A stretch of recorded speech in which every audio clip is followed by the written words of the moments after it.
영천시장에서 만난 어린 왕자. 안녕하세요. 다락방 이야기입니다. 오늘 들려드릴 이야기는 어린 왕자입니다.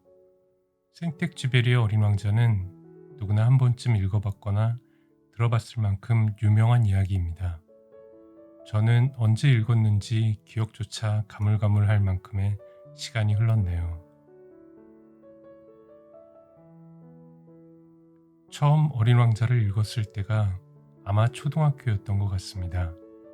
그때는 단순히 동화책이라 생각하고 봤던 것 같아요. 이것저것 동화책이라면 가리지 않고 보던 때였기 때문에 어린 왕자도 마찬가지였나 봅니다.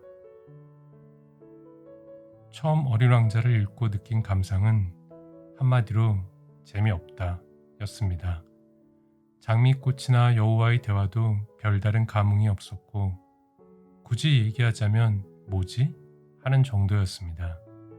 사실 초등학생의 어린 왕자를 재밌게 보기에는 약간 무리가 있을 법한 대화 내용들이 많이 있죠.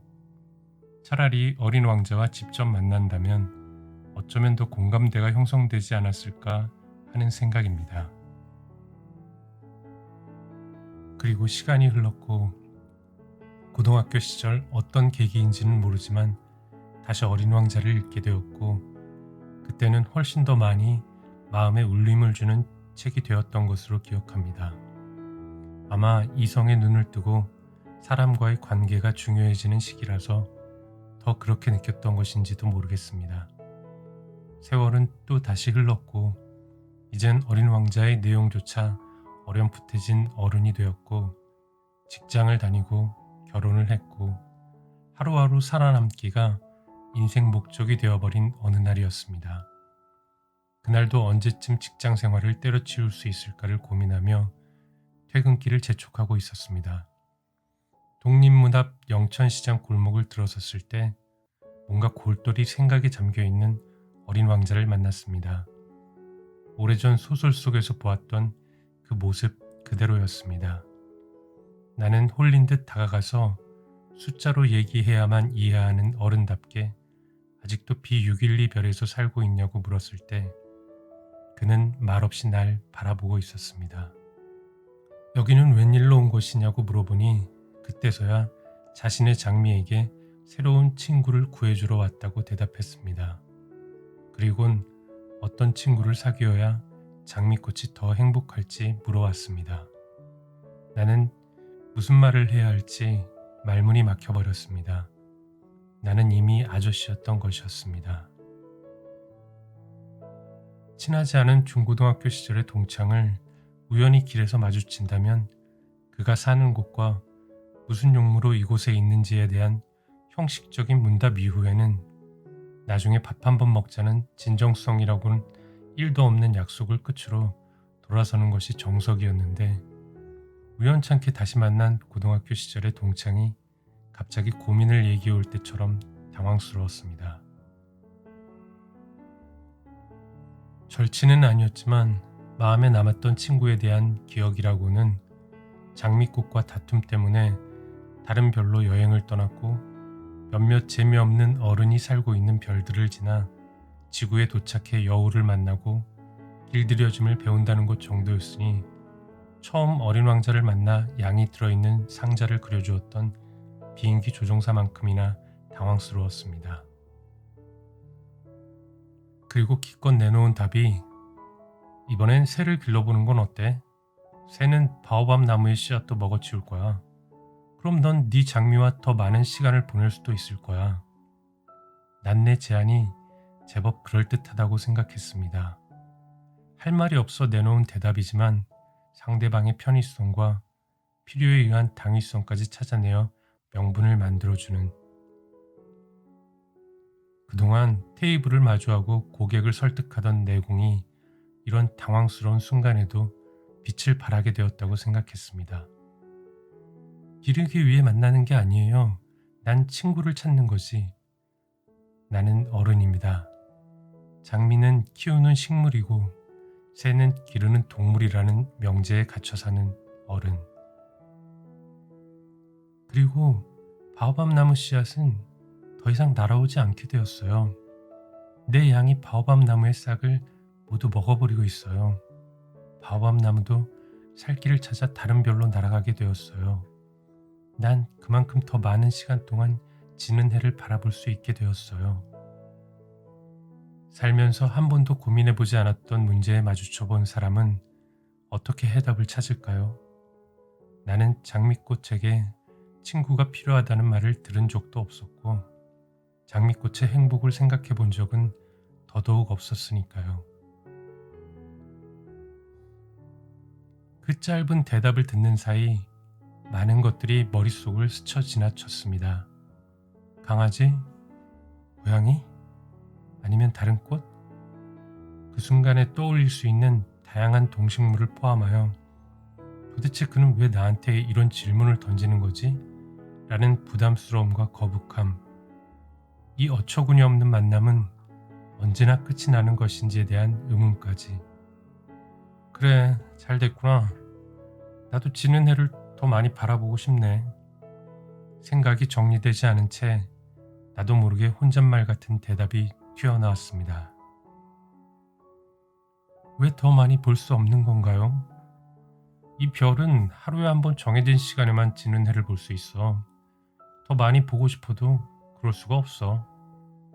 난 내심 장미꽃의 친구로 뭔가를 정해주지 않아도 되는 상황이 기뻤습니다.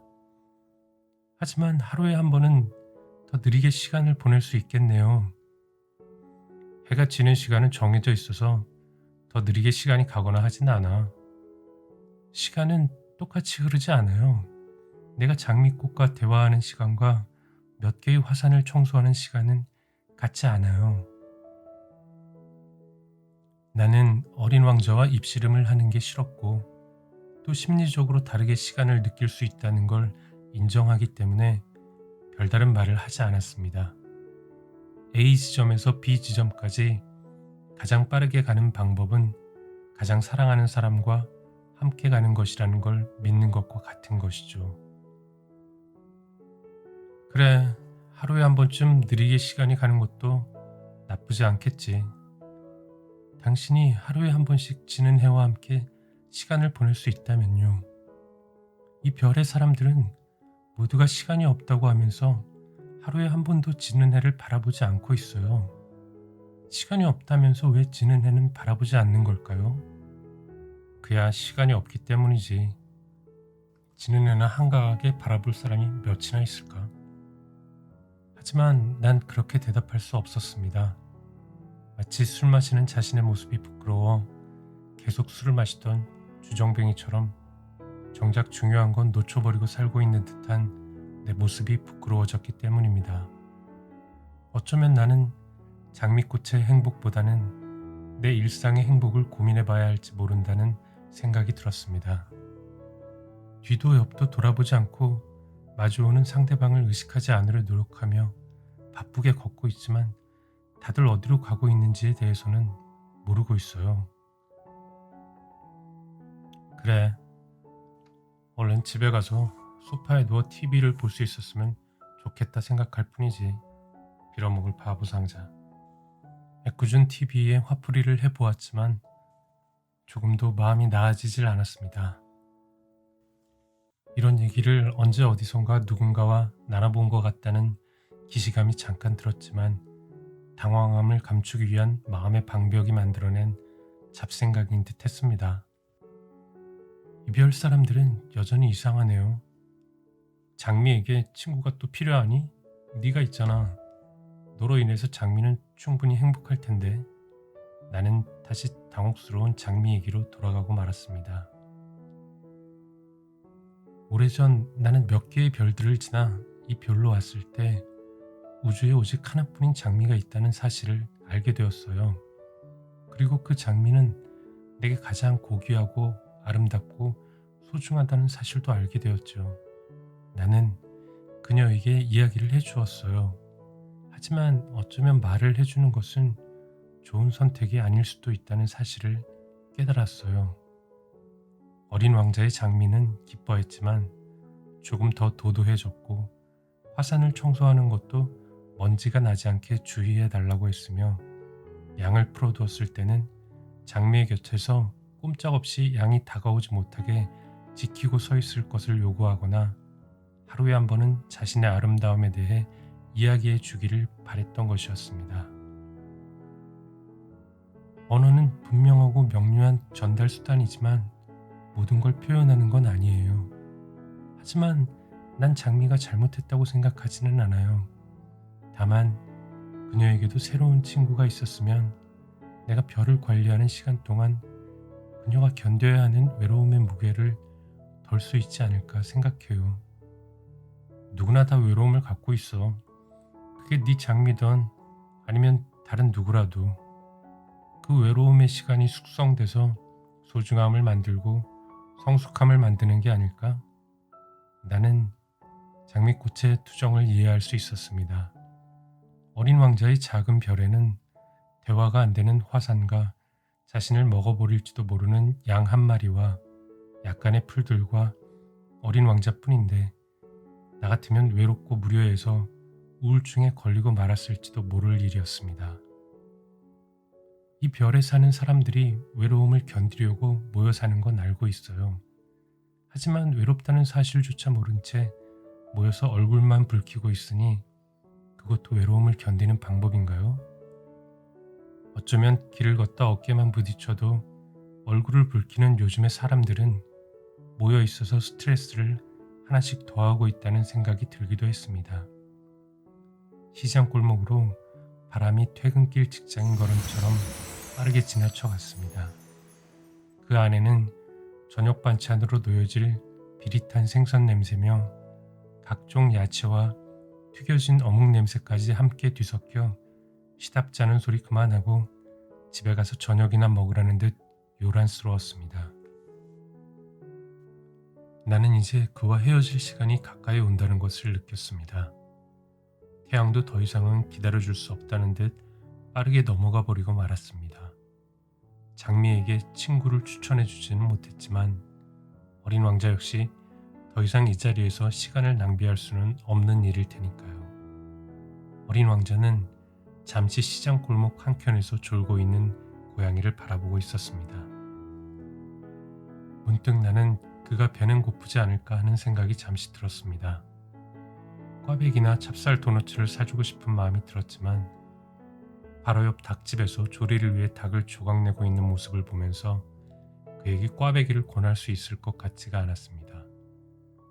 어쩌다 어린 왕자는 길 잃은 아이처럼 시장 골목에 서 있었던 것일까 하는 생각이 잠시 들었습니다. 아무래도 이곳은 어린 왕자가 친구를 찾기에 적당한 장소처럼 보이지는 않았으니까요. 졸고 있는 고양이를 바라보던 어린 왕자가 내게 말했습니다. 이곳은 매우 흥미로운 곳이에요. 방향을 잃어버린 사람들에게 가장 중요한 건 가족이라고 말해주고 있으니까요. 어디로 가고 있는지 모르지만 결국 가족과 함께 할 것이라는 걸 알려주는 곳이죠.